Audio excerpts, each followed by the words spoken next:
Bonsoir, bienvenue dans Roleplay, l'aventure continue dans le monde d'Hearthstone. Et ce soir, c'est Angela qui va nous faire le résumé des épisodes précédents. Alors, dans l'épisode précédent, donc après notre bataille contre l'espèce de grosse menthe religieuse dont j'ai oublié le nom, nous avons été récupérés par un village de Skrang de la jungle qui a survécu au châtiment en restant dans la jungle, donc c'est quand même des gens assez badass. On a été bien accueillis, ils se sont occupés de nous. Notre ami a récupéré de ses grosses blessures et de la grosse bataille. Et ils vont donc maintenant nous acheminer vers notre... comment on peut appeler ça? Vers notre... Destination, voilà, merci. Vers notre destination via le fleuve. Et voilà. Donc là, on est embarqué. On va voir où est-ce qu'on va aller. Cela fait plusieurs heures que vous avez quitté le village d'Ixaka et que vous remontez le fleuve Servos en direction du nord à bord du Nonkululeko, le navire Skrang de la capitaine Chilan Kasakilié. En dehors de la capitaine, les 6 mariniers de Skrang ne sont pas très causants et vous ignorent poliment pour la plupart. Alors, c'est le moment de faire un petit jet de perception. Ouh, ça faisait longtemps. Au moins une semaine. 4. 8. 13. 8. Ah, on est ensemble. Vous remarquez que le Dreveki ne porte aucun signe d'appartenance à l'une ou l'autre des grandes maisons de Skrang. Normalement, un Dreveki c'est un navire de pêche, mais vous ne voyez aucun filet ou équipement de ce type à bord. Et puis les Skrang n'ont pas non plus l'air de pêcheurs, ils portent tous des armes à la ceinture. C'est pour pêcher. C'est la même chose quand on voit la gueule de leur menthe religieuse, t'imagines la gueule des carpes. C'est peut-être pour pêcher du crocodile géant. Voilà. D'ailleurs, voilà, petit à petit, la jungle autour de vous devient de plus en plus marécageuse, un véritable dédale de bras d'eau et d'affluents boueux. Les insectes volants se font plus nombreux, une vraie nuisance. Et à 2 ou 3 reprises, vous pensez voir des troncs d'arbres à la dérive qui se révèlent pourvus de dents. La capitaine Skrang donne des instructions à un des mariniers, lui demandant de surveiller les environs afin d'éviter de tomber dans une embuscade. On n'est jamais trop prudent. S'ils sont toujours après nous, ils savent que nous avons fait halte à Ixaka pour réparer le Nonkululeko et en ont sûrement profité pour nous dépasser. Ce bayou est l'endroit parfait pour tendre un piège. Qui donc? Une embuscade? Nous avons été pris en chasse par des pirates de la maison Ngioke en aval. Nous avons réussi à les distancer et à les semer dans le dédale de cours d'eau, mais nous avons subi des dégâts et les Skrang de la maison de la loutre sont coriaces. Le meilleur moyen de leur échapper, c'est de sortir de la jungle. Ils ne s'aventureront pas au dehors. Chilan fait un signe de tête en ta direction. Je dois dire que ça faisait bien longtemps que je n'avais pas vu de membres du Nial de Marata. Je suis heureuse de voir qu'il y a eu des survivants. Du Nial de Marata? J'ai grandi dans un caire. Ça fait quelques mois que je suis à la surface. De quoi est-ce que vous, parlez? Cette forme de crête et ce mélange d'écailles vertes et pourpres sont une marque distinctive du Nial de Marata. C'était un clan de Skrang appartenant à la maison Syrtis, la maison de la Lune. Les Maratiens contrôlaient le lac Vors au nord-ouest, sur le bras septentrional du serpent. Mais il y a une trentaine d'années maintenant, les guerriers de la maison Ishkarat ont conquis la citadelle de Marata et ont passé tous les membres de ce Nial au fil de l'épée. Ce fut le début des hostilités entre les maisons Syrtis et Ishkarat, qui restent vivaces encore à ce jour, d'autant que les Ishkaratiens ont fait de la citadelle conquise la demeure de leur Shivalhala. On va dire leur big boss. Ça veut dire que si on croise des gens de cette maison-là, ils risquent de penser qu'il leur ressemble à du travail pas fini? Oui, même si vous n'êtes qu'un lointain cousin des Maratiens, soyez prudents si vous comptez voyager en direction du lac Vors et des montagnes de Skoll. Les Skrang d'Ishkarat risquent de vous considérer automatiquement comme un survivant de leur pire ennemi. Je pense que le Nial dont vous faites partie devait être une branche du clan Marata qui n'a pas pu rejoindre le reste de la fondation pour hiberner à ses côtés pendant la longue nuit et a dû trouver refuge au sein de votre caire. C'est très très probable, effectivement. Refaites-moi un jet de perception. T'as été adopté. Mais non. 8. Ouh, je suis effroyablement intéressé tout d'un coup. 12. Ouais. Tu remarques que Chilan a lancé un regard en biais en direction de la lame mouvante que tu portes à la ceinture. Elle ouvre le bec comme pour dire quelque chose, mais se ravise. Faut toujours te tailler la crête, mais s'il faut te repeindre toutes les 2 semaines, ça va être dur. Hein. Non. Je suis comme je suis fier de ce que je suis. Non mais... C'est pas un chapeau? Essuie. Un chapeau, t'as déjà vu un Strang avec un chapeau? Un bonnet éventuellement, mais un chapeau. Un chapeau pour Strang. Alors que vous êtes en train de discuter accessoires, une détonation retentit quelque part au loin, suivie quelques instants plus tard par un sifflement et une gerbe d'eau à quelques mètres du Nonkululeko. La capitaine s'écrie « Chustal, ils nous ont trouvés, tous à vos postes de combat !» Ça se trouve, ils aiment juste pas les crocodiles, hein. Non? Surgissant d'un bras d'eau camouflé par de grands saules pleureurs, un navire à la coque noire se précipite en direction du vôtre pour lui couper la route. C'est un petit navire de guerre de type Shimoram, possédant plusieurs énormes canons à feu braqués en direction du Nonkululeko. Mais ça n'a pas l'air d'inquiéter outre mesure la capitaine Chilan. Ils veulent notre cargaison. Ils ne prendront pas le risque de nous couler. Vous quatre, vous êtes des adeptes, n'est-ce pas? Vous feriez mieux de vous préparer au combat, car cette fois-ci, nous ne pourrons pas les éviter. C'est quoi votre cargaison? Ça te fait un petit sourire. C'est très mal poli de demander ça à des contrebandiers. Si c'est un abordage qu'ils veulent, ils vont l'avoir. Shortedo Katanvar. Parce que, comme tu le sais très bien en tant que Tskrang, ça signifie haut les queues, hors de la boue. Et c'est une manière de dire serrez les dents, on va se les faire. Et en poussant un cri de défi, la capitaine pousse la barre à tribord toute pour venir percuter le navire pirate. La collision manque de vous faire perdre l'équilibre, mais ce n'est pas le cas des pirates qui bondissent sur le pont du Nonkululeko. De leur côté, les mariniers partent à l'assaut du navire pirate et la situation tourne vite à la mêlée générale. Deux pirates armés de lances s'avancent vers Chien qui ronge, l'air menaçant. Deux autres se précipitent en direction des magiciennes. Étrangement, ils ne semblent pas t'avoir vu, Xodripa. Oh, ouais. Sérieux, quoi? Donc, deux qui foncent sur le maître des animaux, donc un sur chacune de... Ouais. Ok, laquelle des deux lanceuses de sorts est la plus proche de moi? Oh, vous êtes tous à portée les uns les autres, hein, c'est un petit bateau. Bon, bah, je vais intercepter essayer d'intercepter le pirate qui fonce sur Strela. D'accord. Merci. Eh bien, fais ton jet d'attaque. Ok. Donc, j'ai d'attaque arme de mêlée, 2d10.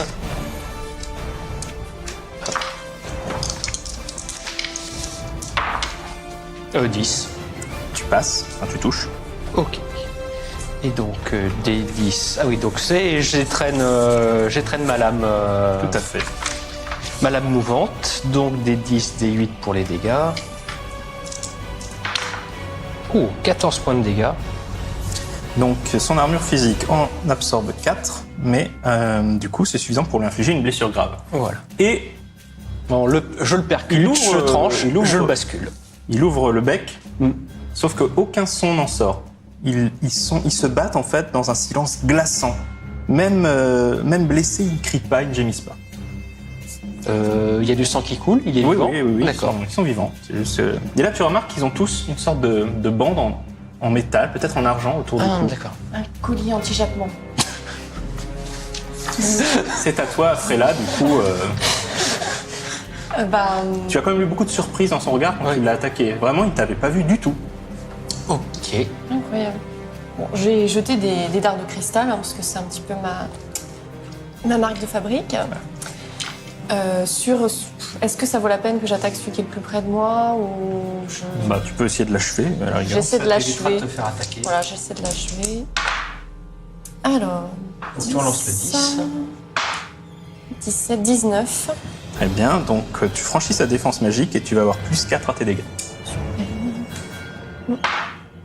Alors, 6, 7, 12, non, 11.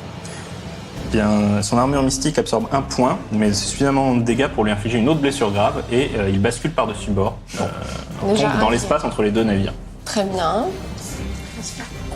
Comme ça, on en a encore 3. Les deux Tskrang qui s'avançaient vers toi, chien qui ronge, du coup, passent à l'attaque, de concert.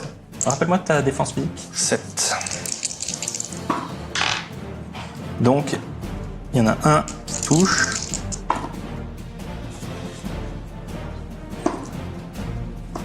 Oula, j'aime pas quand il relance. touche beaucoup. Non, sans rien. Enfin, donc il y en a un qui touche normalement et il y en a un qui touche très douloureusement. Et donc ils attaquaient avec des lances. Donc le premier fait 9 points de dégâts, moins ton armure. Ok.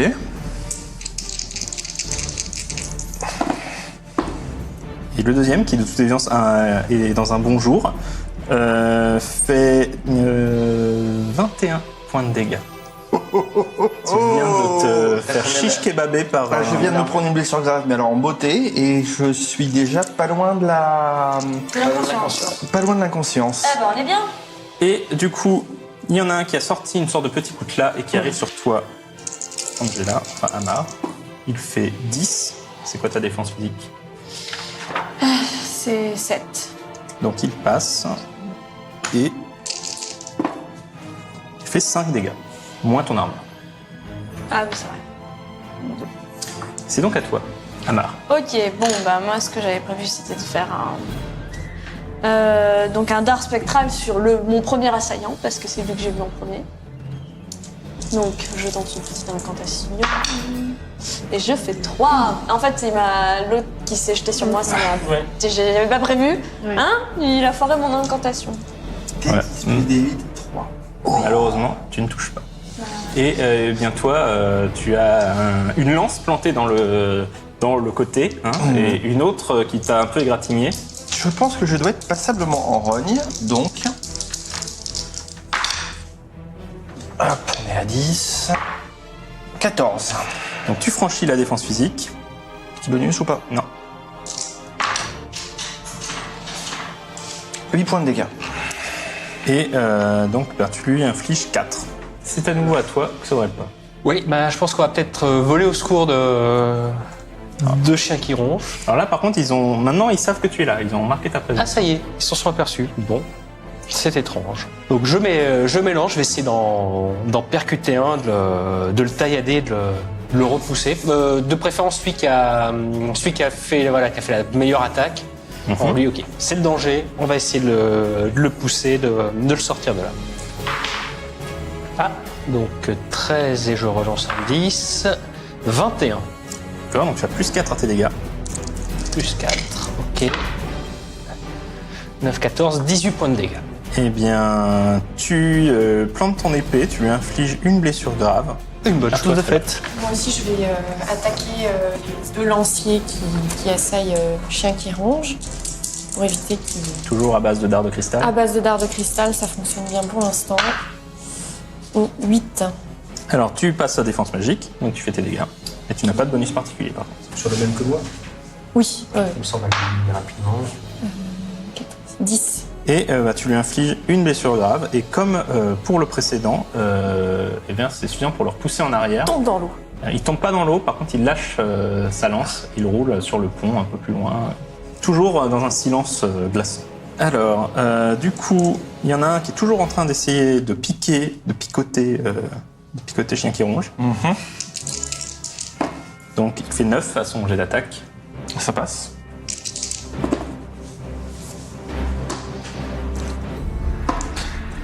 C'est pas ton jour de chance. Il va falloir qu'on se remette d'accord sur la définition de picoter. Et il fait 16 de dégâts, moins ton armure du coup.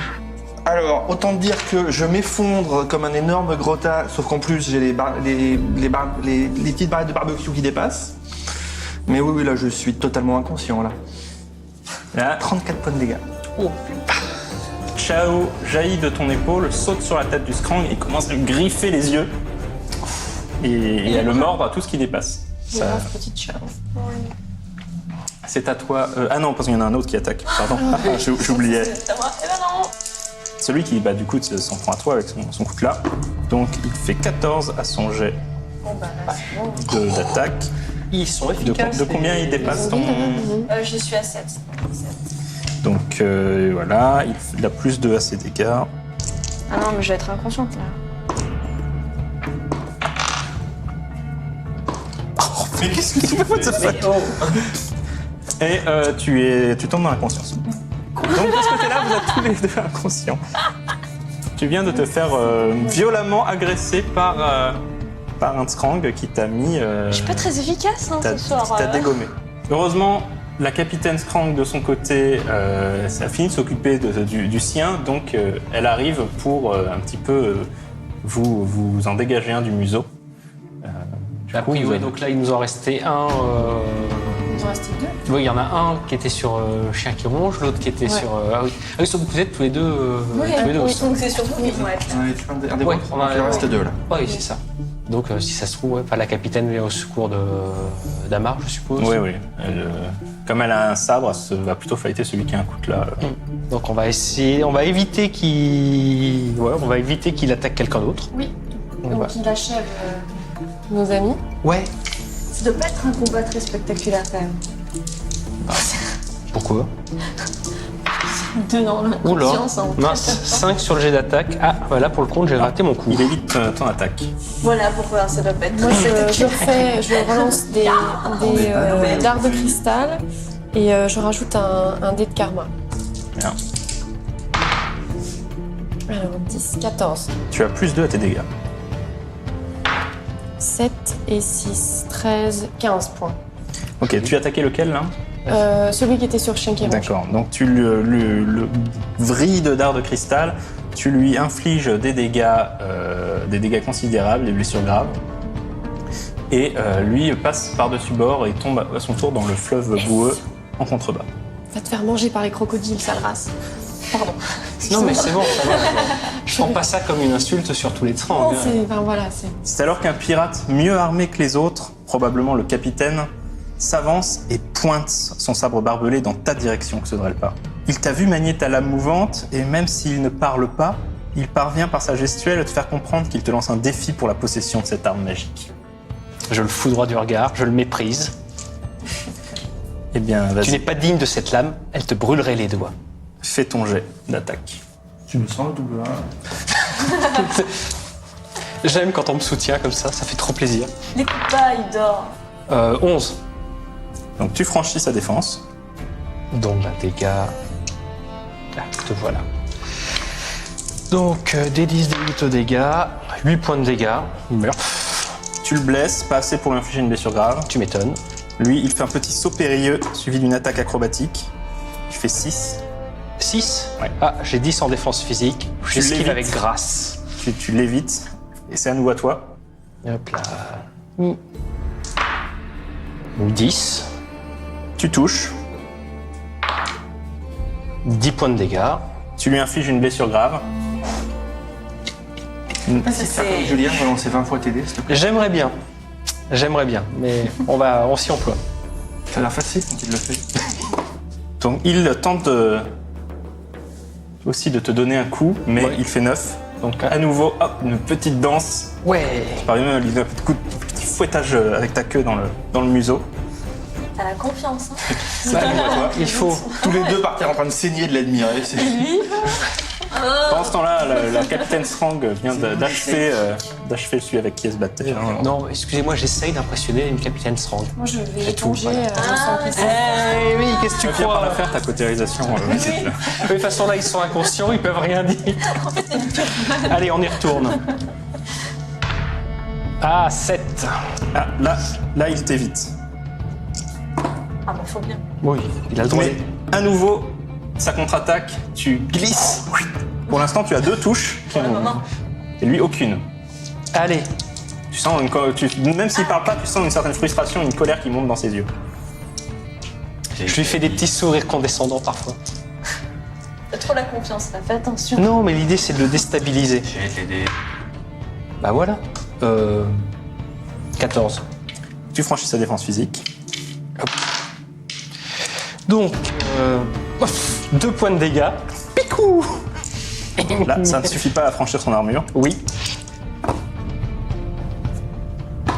Ah. Là, il touche. Attends, je peux utiliser, 2 fois par round, je peux utiliser mon talent d'esquive. Très bien. Donc je lance des 10 et des 8, et si je fais mieux que son attaque, j'esquive. Ça fait combien? 16. En relançant, c'est facile. Oh bah tiens, j'ai fait un 10. Donc 10 et 1, 11. Deuxième des 10. 15. Je le crois pas. Tu tentes, mais malheureusement, tu ne franchis pas. Donc il fait 11 dégâts, moins ton armure. 11 moins mon armure physique, ça fait 4 points de dégâts. Ça va, c'est... Mais 8. Allez, pas à Là, chaque fois. il reprend un peu le dessus là dans ce combat. 8, ça touche. Non, il doit être à, je pense, à peu près la même Par contre- défense physique que moi. Il tente une attaque, Il fait un double 1. Il les glisse sur le sang de chien qui ronge C'était mon plan depuis le début. et perd l'équilibre et bascule par-dessus bord. Et vous entendez un splotch. C'est toi qui l'as tué. C'est pas tout à fait le dénouement auquel tu voulais, voilà, Ah mais bon. ça semble avoir marché. Comme je disais que ça manquait de spectacle. J'éclate d'un grand rire, histoire de transformer ça en quelque chose de vraiment... tu veux tenir une lame mouvante, tu ne sais même pas tenir sur tes pieds. Avec la mort du capitaine pirate, la bataille se termine. Les mariniers ont eu 2 morts dans leur rang, mais beaucoup plus du côté des pirates. Ceux qui ne sont pas morts ou agonisants sur le pont ont sauté par-dessus bord et préféré essayer de s'enfuir via le bayou plutôt qu'être capturés. Vous les voyez tenter de s'éloigner à la nage, mais très vite, vous voyez des bûches converger dans leur direction. Et quelques coups de dents plus tard, les pirates sont devenus le dîner des crocodiles géants du Servos, dont les os se teintent de rouge. Les survivants du Nonkululeko ne perdent pas de temps pour transborder la cargaison du Shimoram à bord de leur navire. Vous avez bien sûr droit à votre part du butin, et notamment un coffret contenant près de 500 pièces d'argent, sous forme de saphirs et de cristaux élémentaires. La capitaine retire également les colliers en argent des pirates Ngyoke. Vous remarquez au passage qu'ils sont fixés à la gorge des pirates, et le seul moyen de les enlever est de les arracher. Ce qui est assez peu ragoûtant, d'autant que certains étaient, à vrai dire, peut-être pas tout à fait morts. Elle vous donne, du coup, les colliers ensanglantés. Donc, au final, vous en avez tué 2 par vos propres moyens. Il y a 3. un bout de Effectivement. corde vocale. Donc, elle vous donne les 3 colliers ensanglantés comme prise de guerre. Les pirates Ngyoke sont recherchés morts ou vifs dans tout Barsève. Chacun de ces colliers équivaut à une prime de 100 pièces d'argent si vous les apportez aux autorités portuaires du Serpent et de ses affluents. Les pirates ne peuvent pas parler quand ils les portent, et seuls les magiciens Ngyoke connaissent les rituels pour les retirer sans tuer ou rendre fou le porteur. C'est ainsi que la base de la maison de la loutre et dans la jungle demeure un secret. Le collier d'argent du capitaine pirate est particulièrement ouvragé et représente 2 loutres en train de se dévorer. Car oui, elle repêche quand même le cadavre. Le capitaine que vous avez tué devait avoir un rang élevé, comme le montre son collier. Une telle prise vaut plusieurs centaines de pièces d'argent auprès des bonnes personnes, mais c'est aussi le symbole d'un grand fait d'armes. Elle soupire. Vous avez accompli un Haijikai, un acte de grande bravoure. Même si plusieurs de mes hommes sont retournés à la mer aujourd'hui, ceux qui vivent le doivent en grande partie à votre courage. Vous avez donc mérité la vérité, nous ne sommes pas de simples pêcheurs des affluents du Serpent.